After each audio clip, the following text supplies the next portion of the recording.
हाँ भाई दोस्तों, क्या हाल है। आज का दिन जुमेरात और बात करेंगे आज कुर्बानी पे। कुर्बानी बहुत नज़दीक है, 15-16 दिन रह गए सारे कुर्बानी के। और जिन भाइयों ने जानवर ले लिए आज बढ़िया है, और जिन लेने हैं वो जाके तोड़ करके ले लो। और हमारे गाँव में तो भाई ज्यादा हिस्से करे हैं, बड़े जानवर लिया और उसमें करे हिस्सा। हिस्सा तो एक तो नू हो जाए है, भाईचारा बढ़ रहा है, सारे भाई इकट्ठे होकर एक जानवर ले ले हैं 1.5-2 लाख का, उसमें हिस्सा घेर लो, उसमें 20-22 हज़ार का 25 हज़ार का हिस्सा बढ़ जाएगा। एक तो उसमें गोश्त बहुत आ जाएगा, घने घर में चला जाएगा। दूसरा भाईचारा बहुत बड़ा है इसमें। नहीं तो वो जियो तो शहर वाला का निजाम है, बकरे बुकरे करने वाला अपना अपना बकरा कर लिया, वो धर लिया फ्रिज में। 15 सर गोश्त नहीं पाया, वो किसका भेज लर, किसका राख लर, के खा लर के जैसे हमारे बाबे का काम ठीक था इससे वाला। हाँ तो गम्मा में जाओ।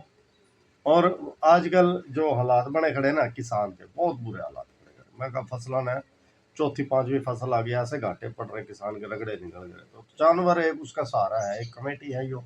अगर जानवर ना हो तो किसान घर से बाहर हो जाए, तो जानवर उसका सहारा हो जाए, चलो आसरा लग जाए कुछ। तो इनमें अपने घर में किसानों ने अपने घर में खेता में पाल रखे अपने जानवर। तो ओटे जाके ले आओ व्यापारी और फिर महंगे करके आके मंडिया में बेचे हैं। ज़ाहिर उनने बेचारों ने कमाने हो या तो इस हिसाब से फिर उन्हें मंडी में आके बेचना। तो मैं थारे सारे भाइयों ने कहूँगा कि तुम यो मिडल मैन से छोड़ो, मंडी से छोड़ो, गाँव में घूम के ले आया करो जानवर। एक तो देखो खेतों में जाओगे सेहत अच्छी रहेगी, है, मूड बदलेगा, थोड़ी सी आउटिंग हो जाएगी। दिन में जाओ और अपने हर गांव में कई कई जानवर खड़े, जित बढ़िया लगे। एक तो रेट सस्ता मिलेगा, तुमने बढ़िया तरीके से मिलेगा, साफ सुथरा जानवर पा जाएगा और थारी मर्जी का पा जाएगा। दूसरा तुम जरा घूम फिर आओगे, बाड़का ने गले ले जो अपना खूब घूमो फिरो खेता में और अपना डंगर भी ले आओ। तो इसका बड़ा मक्का को नहीं होगा। और ये जो मिडल मैन है, बीच का व्यापारी है, देखो जो रोजी तो सारे वास्ते अल्लाह ताला ने लिख रखी, नसीबा की हुआ है रोजी। अल्लाह ताला सारे ने दे, सारे के वाले के। लेकिन कहने का मकसद ये है कि हम भी अगर अपने जायज़ जानवर लेना है तो फिर गामा में जाओ। गामा में घूम के, जिन पे पैसे थोड़े हैं वो गामा में घूम के, जो जानवर तुमने 1.5 लाख का मिले तो 5-10 हज़ार 20 हज़ार सस्ता मिलेगा गांव में। तो गामा में घूमो, बस्तिया में घूमो, ओठत लेकर आओ, बढ़िया रह जाएगा। और मेरा ख्याल है एक दफा हम चक्कर लगा लेंगे ना, फिर अगे ने फिर तुम मंडी जाते भी नहीं घूम के लेगा आओगे, बढ़िया मिलेंगे साफ सुथरे। और दूसरे तरफ पता, गम्मा वाले खेत वाले बस्तियां वाले मेहमान नवाज लोग हों। एक तो पियाओगे तो हमने दूध लस्सी है, चाह तो सारा केड़ा छुड़ेगा, ताजी खवाओगे तो हमने सब्जी, और चंगा देंगे तो हमने डांगर, और आए की दीद करेंगे। यो तुम देख लियो, व्यापारी हाथ लान देवे मंडी में कदे नहीं लान देवे, है रस्सा खींचेगा ना भाई, वारे ही कोनी, इतने की तो मेरी खरीद है कोनी। और खेत वाला 2-4 हज़ार छोड़ दया, तगड़ा हुआ उस जैसा। मैंने कहा किसान जैसा तगड़ा कोई नहीं होता। तो लाखों की खेती, मैं कहा करोड़ों की खेती खेतों में पड़ी हुआ है, और वो घर आकर आराम से सो जाए, अलग आसरा पर छोड़ के।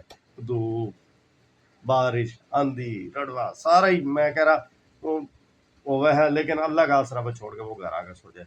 मैं कहूँ बताओ ना, कोई शहर वाला इस तरह छोड़ के घर खुली दुकान आके घर सो जाए, कोई नहीं सो सकता। हमारे किसान खुले खेत छोड़ के आके सो जाए हैं, तो इन जैसा दलेर नहीं होता।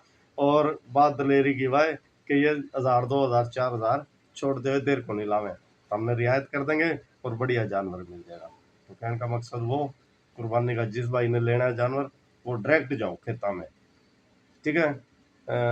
अपने बस्तियां में गामा में उठते जानवर ले आओ, बढ़िया तरीके से मिलेगा और थारी मर्जी का पा जाएगा। बड़ी मेहरबानी। और दूसरी बात, आखिरी बात कहूँ, वीडियो रोकनी थी कि गोश्त अपने फ्रिजा में ना भरियो। हाँ, हकम साया का भी दियो, गरीबा में भी दियो, जो कोई आ रहे हो उसने भी दियो। हाँ, कोई आस लेके आवे है गरीब तारे बूहे पे, किसी ने खाली ना जान दियो, बेरा पाटा हम रख के बैठ जाए हैं। और जिस टाइम किसी गरीब का हिस्सा आ जाएगा ना, मैं कहूँ ऐसा मोटा तो गालेंगे हार्ड उसके अंदर, है, दो गालेंगे चर्बी, और एक आधी कोई बोटी छिचड़े वाली गाल के वो के अच्छा पर जी जो गरीबा का है तारा भला हो जाए। बढ़िया गोश्त दिया करो, गरीब ने बेचारे ने खाना तो ईद की ईद होवे, उसमें तो सुथरा दे दिया करो। तो ये ध्यान रखियो भाई, जिस तरह साफ सुथरे तरीके से, किसी गरीब ने बेचारा पूरा साल गोश्त खा नहीं सकता, क्यों कि महंगाई इतनी होगी, रोजी है नहीं, महंगाई बहुत होगी। 1200-1300-1400 रुपए किलो गोश्त हो रहे, कराची में तो 1800 हो रहे हैं। तो गरीब आदमी कटा खा सके, या ईद की ईद खावे, ईद की ईद बेचारा वो कुर्बानी कर नहीं सकता, किसी तारे पर गया हुआ है, चौधरी के डेरिया पर जावे लेन और थम गाल दो उसका हार्ड। तो ध्यान करियो, बढ़िया तरीके से दियो। हाँ, इससे अल्लाह भी खुश होगा, क्योंकि कुर्बानी सिर्फ अल्लाह की ख्वाहिश है, अल्लाह की खुशी का वास्ते करने लग रहे हैं। सुन्नत है यो, हज़रत इब्राहिम अलैहिस्सलाम की सुन्नत पूरी कर रहे, तो अल्लाह की रजा ने जानते हुए गरीबां तक उनका हक बढ़िया तरीके से पहुँचाइयो। यो ना हो कि माड़ा काट लियो, पोटियां वाला काट लियो, बड़ियां का लहदा काट लियो, सारा रला के, हाँ हड्डियां भी मिक्स कर लियो, सारा कुछ मिक्स करके फिर रला के फिर हिस्से बनाकर फिर बांधियो। यो ना करियो कदे किम्या के पहले काट लो टिकिया के, यो हमारा टिकिया का, यो हमारा किम्मे का, यो हमारा फलाना, यो को नहीं बात ठीक। हाँ, यो बात बढ़िया को नहीं होंगी। इस तरीके से कुर्बानी ज़ाया होने का खतरा हुआ है। तो हम अगर बराबर का तरीका इंसाफ ना कर सके कुर्बानी का, तो फिर फायदा ही क्या उसका। तो इंसाफ से अच्छे तरीके बढ़िया तरीके से गरीबों तक उनका हाथ पहुँचाओ। बड़ी मेहरबानी।